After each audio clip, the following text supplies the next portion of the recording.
O jornalismo é um campo profissional que requer saberes especializados e um amplo conhecimento geral e diversificado daqueles que a ele se dedicam com responsabilidade. É necessário estar consultando saberes da economia, da ciência política, da filosofia, da história, da sociologia, da antropologia, da física, da química, enfim, dos diversos ramos do conhecimento humano.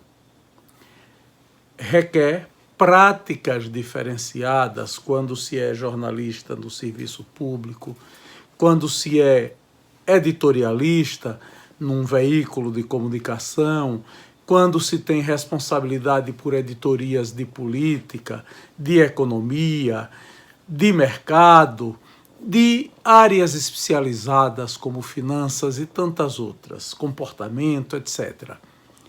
Neste vídeo de memórias, a jornalista Lara Aguiar nos fala sobre as suas práticas como jornalista no serviço público, na empresa privada, como colunista, dando ideia desse amplo universo no qual o jornalista precisa ter domínio para exercer bem a sua profissão. Vamos ouvir o depoimento de Lara Aguiar. Comecei a trabalhar imediatamente, já no outro dia, 2012. E aí, o que acontece? Eu comecei pela manhã e eu percebi que eles estavam precisando de alguém mais para a noite. Então, eu me ofereci. Eu acho que eu fiquei poucos dias pela manhã, e aí eu perguntei se eles queriam alguém que ficasse à tardinha até a noite para qualquer situação emergencial do prefeito, né? E aí eles quiseram, sim. Então, o meu trabalho praticamente era assim, começava ou 3 ou 4 horas, normalmente 4 da tarde. Eu só ia às 3 se tivesse alguma pauta antes. Mas, normalmente, às 4 horas da tarde em diante. Eu só saía de lá quando o prefeito Edivaldo Nogueira ia embora para casa. Normalmente ele ia 8, 9 da noite. E se não fosse para casa, fosse para algum evento, eu queria cobrir junto com o fotógrafo que estava lá também. Então, na SECOM, muitas vezes, todo mundo ia embora, né, às 18 horas, no máximo até às 19, e a gente ficava, só eu e o fotógrafo lá, de plantão, para cobrir o prefeito. Então, a gente passou praticamente o ano todo. Eu passei o ano de 2012, né, de maio até novembro de 2012, fazendo esse serviço, acompanhando o prefeito Edivaldo Nogueira. Em pautas lá mesmo, normalmente esse horário de tardezinha para a noite é reunião, né, ou interna, ou até recebendo alguém, e eventos quando tinha alguma coisa mais cedo, porque quando era muito mais tarde, já tinha um outro repórter destinado só para isso também. Em dezembro de 2012, eu voltei para o Jornal da Cidade. Trabalho que eu já tinha feito antes, né? Eu já tinha trabalhado como revisora, de 2007 a 2010, e aí eu voltei para lá, porque o próprio, quem me avisou, né, não sei nem se foi um convite, mas o próprio Jorge Henrique, o fotógrafo, que trabalhava no Jornal da Cidade na época, ele falou ele ouviu, na verdade, a diretora lá do jornal, que era a Cássia Trindade, dizendo que estava precisando de revisor, porque um revisor tinha saído. E aí ele ouviu isso e veio me perguntar se eu queria. Eu disse sim, na hora certa, chegou. Porque foi um ano eleitoral e Edivaldo, claro, de qualquer forma, já não iria continuar. E então, assim, já estava no último mês, praticamente no último mês de 2012, novembro para dezembro, e aí eu saí de lá da prefeitura e fui para o Jornal da Cidade, novamente, para o cargo de revisora, dessa vez, 2 horas da tarde. É o horário a primeira revisão, que é a da tarde, são 3 revisores lá. Até outubro era somente a revisão, até outubro. Chegou em outubro, aí eu fui chamada para trabalhar no caderno Revista da Cidade, que era o caderno de saúde e bem-estar do Jornal da Cidade, né? Eles me convidaram e eu resolvi participar e vamos para frente. Eu resolvi editora, né? Só que era uma editora que fazia tudo, né? Reportagem, a revisão do texto, eu fazia tudo. E só não as fotos, claro, mas era um caderno que no início ele tinha 12 páginas. Ele passou muito tempo ainda com 12 páginas.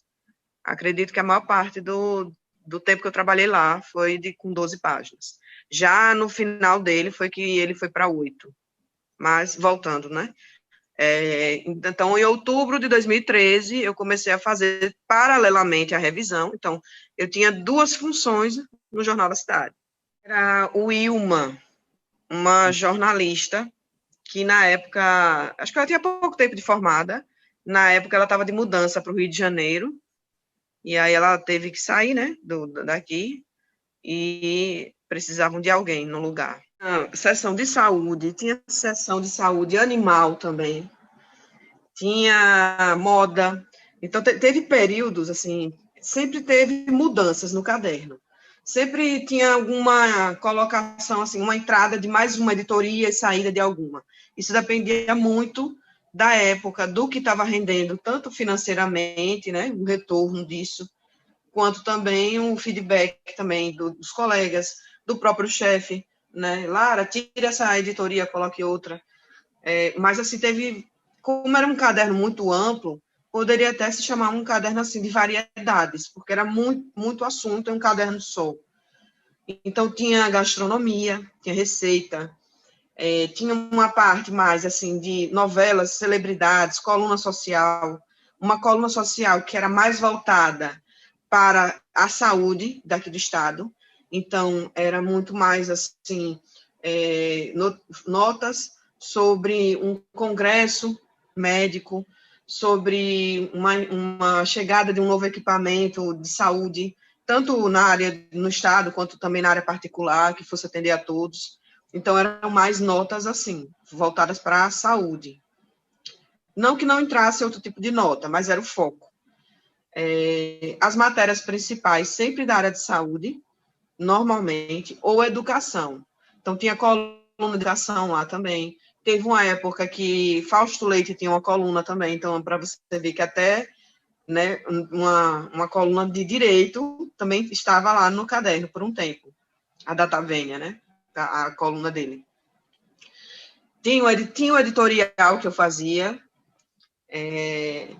Que mais? E tinha espaço para também alguns outros colegas, que já, quando eu cheguei, eles já faziam parte do caderno, né? Alguns colegas jornalistas, de lá do jornal ou não, e que contribuíam com suas colunas. Então, tinha uma coluna também que era sobre mamãe e bebê, né? Sobre filhos, cuidados com criança. E tinha outra que era uma coluna, era só uma metade de página de tabloide, que era sobre festas e eventos. Então, quem foi que saiu em tal evento, né? As celebridades daqui, de Aracaju, do estado, né? Então, era um caderno muito amplo nesse aspecto de conteúdo, mas isso tudo não foi ao mesmo tempo. Isso tudo aqui foi o que eu falei que durante esses anos todos foi que passou pelo caderno, né? Teve períodos que não tinha essa quantidade toda de assunto. Na maior parte das vezes, sempre saúde. E não só medicina, né? Eu entrevistei pessoas, assim, da área de saúde, praticamente quase todas as áreas, assim, de enfermagem, nutrição, claro, os médicos, fonoaudiólogo, fisioterapeuta, dentista, foi muita gente, muita gente. Chegou a um ponto em que eu não precisava nem mais ir atrás de pauta. As pautas caíam na minha mão, assim. Eu não precisava ir atrás. Do caderno que não fossem as colunas, todos os textos eram meus, sim.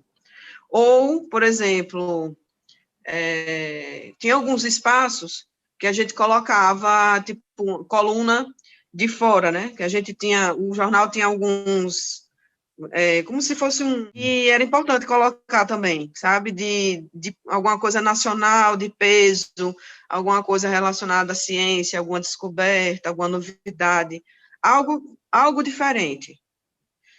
E, assim, uma coisa que eu me orgulho muito nas minhas matérias é que toda matéria que eu fiz, eu sempre busquei falar do que não era falado, né? Então, normalmente, tratar de assuntos que não são os mais comuns, que já foram muito tratados e que já tem demais no Google, por exemplo, né? Ou, de alguma maneira, tentava tratar com outro viés, mostrando outros tipos de tratamento que são desconhecidos da maioria. Então, sempre estava tentando trazer alguma coisa diferente, sempre, sempre. Isso aí, nunca botei nada, eu acho que é óbvio. Não, sim, não por ser, é porque editor ganha mais que repórter, né? Então, naturalmente, já iria ganhar mais. E aí você junta com o salário de revisor, era como se eu estivesse com 2 empregos e meio, até eu me afastar, até agosto de 2019. Eu fui parar na Secretaria de Meio Ambiente do Estado. Eu estava tranquila fazendo o meu trabalho no Jornal da Cidade, e Marcos Cardoso me ligou dizendo que o amigo dele, Olivier Chagas, estava precisando de um jornalista para o setor de comunicação da SEMAR, e se eu tinha interesse. E aí eu falei, eu quero ver, eu quero conversar com ele e ver se, né, se é interessante para mim. E aí eu fui lá conversar e tudo se ajustou por questão de horário, de salário. Eu vi que ia conseguir conciliar. E aí eu fui, né? Aí eu entrei, acho que bem rápido, assim, foi mais ou menos, foi dia 16 de maio, foi, de 2016, até dezembro de 2018, quando terminou o governo de Jackson e terminou também a gestão de Olivier. Estou afastada pelo INSS, até agora. Eu acho que a arte de comunicar, além dos fatos, uma verdade que vá trazer um benefício para a sociedade, para esclarecer a sociedade do que um órgão público está fazendo, do que alguma questão que está acontecendo. Eu acho que é um meio de você informar a população, buscando ser o mais correto possível, entregando a verdade dos fatos. A gente sabe que sempre vai ter uma tendência, né, para um lado. A imparcialidade, ela só existe na teoria da faculdade. Na prática, ela não existe, a imparcialidade. O que você pode fazer é narrar os fatos, e mesmo quando você está narrando, você já está colocando, de alguma maneira, a sua visão do mundo ali na sua narração, né? Mesmo que seja uma narração mais objetiva possível. Mas até a maneira como você escolhe tratar daquele assunto, você, de uma certa forma, já está colocando a sua visão. Mas, mesmo assim, é sempre buscando o máximo de fidelidade aos fatos. Ou seja, a gente nunca vai ser perfeito. O jornalista, ele não vai ser perfeito, ele não vai conseguir entregar uma informação como ela realmente é, ele vai ter algum ponto que vai ser visão dele, mas ele tem que tentar ao máximo isso, visando passar a informação para a população e para um público que também é específico, porque eu estou falando aqui do jornalismo que é investigativo, do jornalismo que é informativo, mas existe também, por exemplo, o público que quer ver um tipo de assunto muito específico e que não necessariamente seja informação, é apenas um conteúdo lúdico, de entretenimento, e você, se você for, né, um jornalista daquela área, você vai conseguir transmitir essas informações. Eu acho que hoje em dia, acho que a gente está vendo muito mais agora a importância da imprensa, principalmente por essa questão das fake news, porque antes não existia isso, né? E agora é incrível como notícias mentirosas se espalham pelos WhatsApps, né, de pessoas muito maldosas, e acaba disseminando coisas muito fora do que se pensava. Não é nem fora da realidade, fora eu não sei nem como qualificar uma coisa dessa. O que é que as pessoas... Quem são essas pessoas que pensam isso e que espalham que a Terra é plana? Quem são essas pessoas? Onde elas moram? O que elas comem? Alfafa? Elas comem o quê? Mato? Mas, enfim, eu acho que mais do que nunca a imprensa se tornou importante, porque estava todo mundo dando pouca importância à imprensa, né, no sentido de, a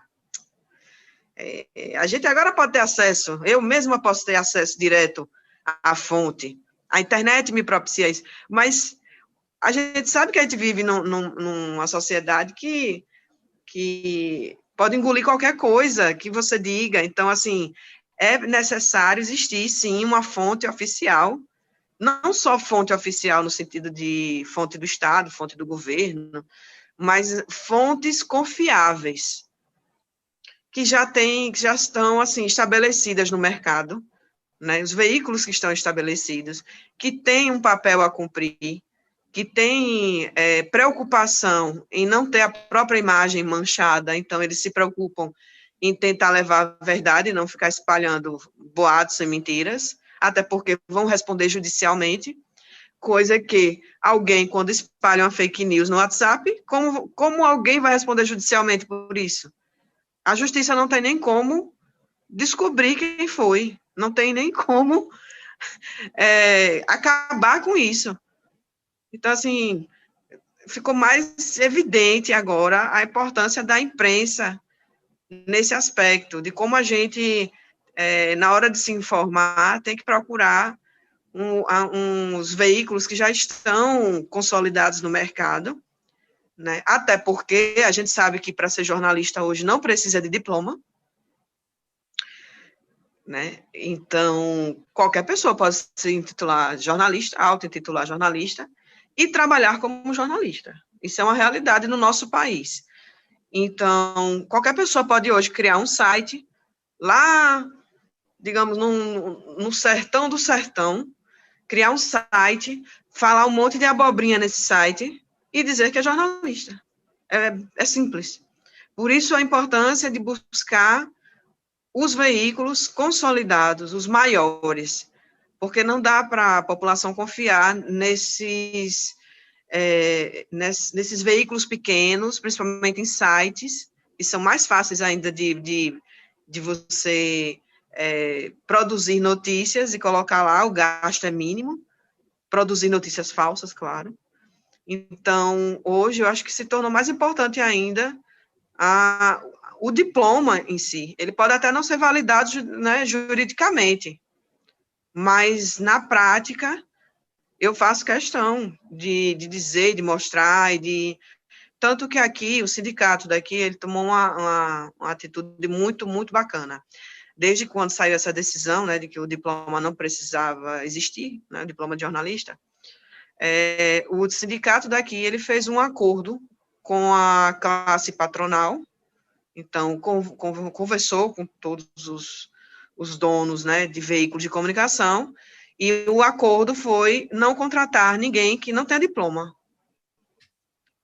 Então, qualquer um de nós, colegas, né, jornalistas, a gente sabe disso, e quando a gente vê alguém entrando, se a gente vê alguém entrando, a gente vai denunciar. Então, por exemplo, eu não conheci ninguém no Jornal da Cidade que tivesse entrado sem diploma, não conheço também ninguém que trabalhe em outro veículo desses nossos aqui grandes, não conheço. Porque como também o meio é pequeno, todos nós nos conhecemos, né? A gente sabe. sabe até de onde veio, qual foi a universidade, quando foi, né? A gente sabe mais ou menos quanto tempo tem de formada a pessoa, quanto tempo ela está na área, por quais locais ela já passou. Então, quando chega alguém muito, muito fora, que a gente nunca viu, com certeza já liga o alerta, algum colega já faz a denúncia para o Sindijó, e o Sindijó já atua. Então, aqui, de uma certa maneira, nós estamos blindados. Eu diria que mais aqui em Aracaju. Não teria como o sindicato cair em cima disso no interior. Acho muito, muito improvável. Até porque no interior, como eu disse, acaba acontecendo essa questão também de muita gente criar os seus próprios meios, né, de comunicação, seus próprios veículos, como um site, ou um jornalzinho, ou uma revistinha, e fazer a divulgação que quiser, sem ter nenhum compromisso com a verdade.